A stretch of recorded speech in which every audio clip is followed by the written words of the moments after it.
बिस्मिल्लाहिर्रहमानिर्रहीम। अस्सलाम वालेकुम रहमतुल्लाहि व बरकातुहू। सोमवार 26 सितंबर और मंगलवार 27 सितंबर को स्वीडिश की SMA यानी स्वीडिश मैरीटाइम एडमिनिस्ट्रेशन ने नॉर्ड स्ट्रीम 1 और नॉर्ड स्ट्रीम 2 में लीकेज के बारे में इत्तला दी थी। इस वक्त यूरोप भर से रूस की तरफ उंगलियां उठाई जा रही हैं कि ये जो हरकत है हमला करने की,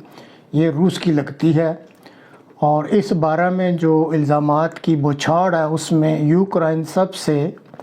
जो है वो लीड रोल अदा कर रहा है और बढ़ बढ़ के इल्ज़ामात लगा रहा है कि ये रूस ने दहशतगर्द हमला किया है। लेकिन एक गैर जानबदाराना तज्ज़िया अगर किया जाए तो एक इशारा अमेरिका की तरफ भी जाता है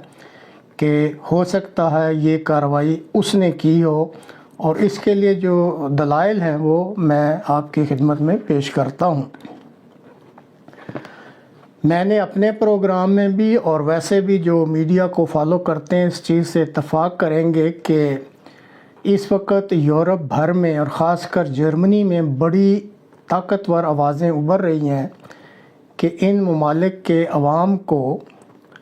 अपने ऊपर ये जो मुसीबत आ रही है तवानाई के बहरान की वजह से सर्दियों में,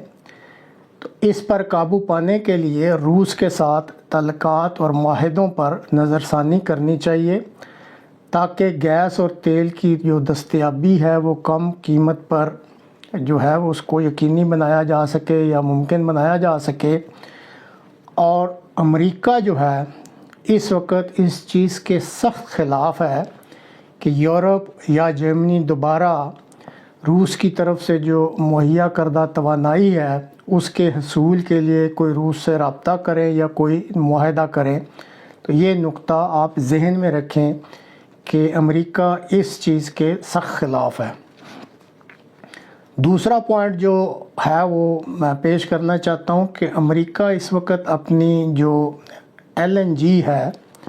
इसकी एक बहुत बड़ी मिकदार बरास्ता फ्रांस, स्पेन और हॉलैंड यूरोप को मुहैया कर रहा है और महंगी कीमत पर मुहैया कर रहा है। और यूरोप के काफ़ी ममालिक जो हैं वो सर्दियों में अपने अवाम को सर्दी की शिद्दत से बचाने के लिए इस महंगी LNG से अपने जो गैस के टैंक हैं वो भर रहे हैं ताकि अवाम को सहूलत रहे। और अगर ये अवामुन्नास की जो यूरोप और जर्मनी में आवाज़ें उठ रही हैं कि रूस के साथ मुआहदा पर नज़रसानी की जाए और कोई रास्ता निकाला जाए, तो अगर इसमें कामयाबी हो जाती है यूरोप के बाज़ ममालिक को, तो फिर रूस से जो अपनी महंगी LNG इस वक्त यूरोप के ममालिक को दे रहा है वो इससे नहीं लेंगे और इस तरह अमेरिका को एक बहुत बड़ा नुकसान होने का अंदेशा है। जो और एक अगला पॉइंट है वो ये है कि ये जो नॉर्ड स्ट्रीम 1 है और इसी तरह नॉर्ड स्ट्रीम 2, इसकी जो 51% मलकियत है इस दोनों गैस पाइपलाइनों की, ये रूस की है और बाकी जो हिस्से हैं वो यूरोप के बाज़ ममालिक के हैं कुछ परसेंटेज के हिसाब से। तो इसमें हम कह सकते हैं कि जो मेजॉरिटी शेयर होल्डर है वो ख़ुद रूस है। और एक आम आदमी की समझ से भी ये नुक्ता बाला है कि एक शख्स या एक मुल्क जिसमें उसने ख़ुद इन्वेस्टमेंट की और उसकी ओनरशिप अक्सरियती शेयर भी उसके हों, तो वो ख़ुद ही उसको क्यों तबाह करेगा। और यहाँ पे ये नुक्ता भी सामने आता है कि अगर रूस ने ये हरकत करनी ही थी तो साथ से ये जो जिसका भी इफ्तिताह हुआ 2 दिन पहले बाल्टिक पाइपलाइन जो नॉर्वे से पोलैंड आ रही, वो भी बिल्कुल उसी एरिया से गुजर रही थी। तो अगर रूस ने यह हरकत करनी होती तो बजाय अपनी मलकियत वाली पाइपलाइन पे ये हरकत वो उस पर भी कर सकता था। अब जो एक और पॉइंट है वो ये है कि यूरोप के इस वक्त चंद ममालिक ऐसे हैं जिनमें ये सलाहियत मौजूद है कि वो US नेवी की जो सील्स यानी जो US नेवी में सील्स की जो कैटेगरी है बहरी जो ताकत में ये जो सेलर्स या फ़ौजी होते हैं उनकी मदद से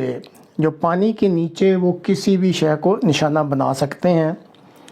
اور اس وقت یورپ میں چند ممالک ایسے موجود ہیں، میں نام نہیں لینا چاہتا، جو امریکہ کے ساتھ اس قسم کا تعاون کر بھی رہے ہیں، یو ایس نیوی سیلز کے ساتھ۔ اور پھر یوکرائن کے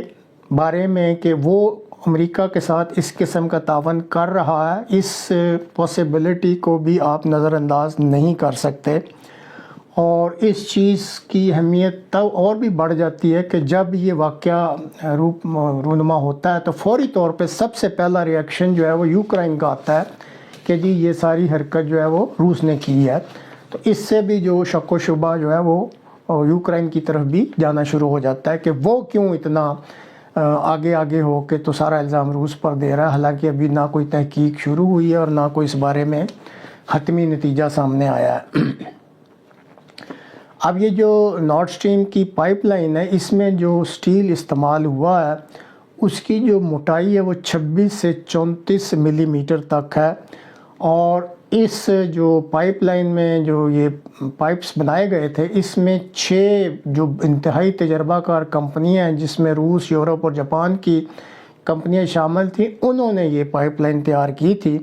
اور یہ ایک انتہائی اعلیٰ گریڈ کے سٹیل سے جو ہے وہ پائپ لائن بنائی گئی تھی۔ اور پھر اس کی مزید حفاظت کے لیے اس پائپ لائن پر کنکریٹ انکیسنگ کہتے ہیں کہ جی باقاعدہ کنکریٹ کی کوریج بھی دی گئی تھی تاکہ یہ مزید مضبوط ہو جائے۔ اور اس وقت یہ جو بالٹک سی میں 80 سے لے کر 110 میٹر تک سمندر کی گہرائی میں جو ہے یہ پائپ لائن چل رہی ہے۔ تو اب کوئی غوطہ خور کسی میں دنیا میں اس وقت ایسا کوئی غوطہ خور نہیں ہے جس میں یہ صلاحیت ہو کہ وہ اتنی گہرائی تک جا کے تو اس پہ حملہ کر سکے۔ تو اس سے صاف ظاہر ہوتا ہے پھر کوئی جو سمندر میں جو گہرائی میں جانے والی آبدوزیں ہوتی ہیں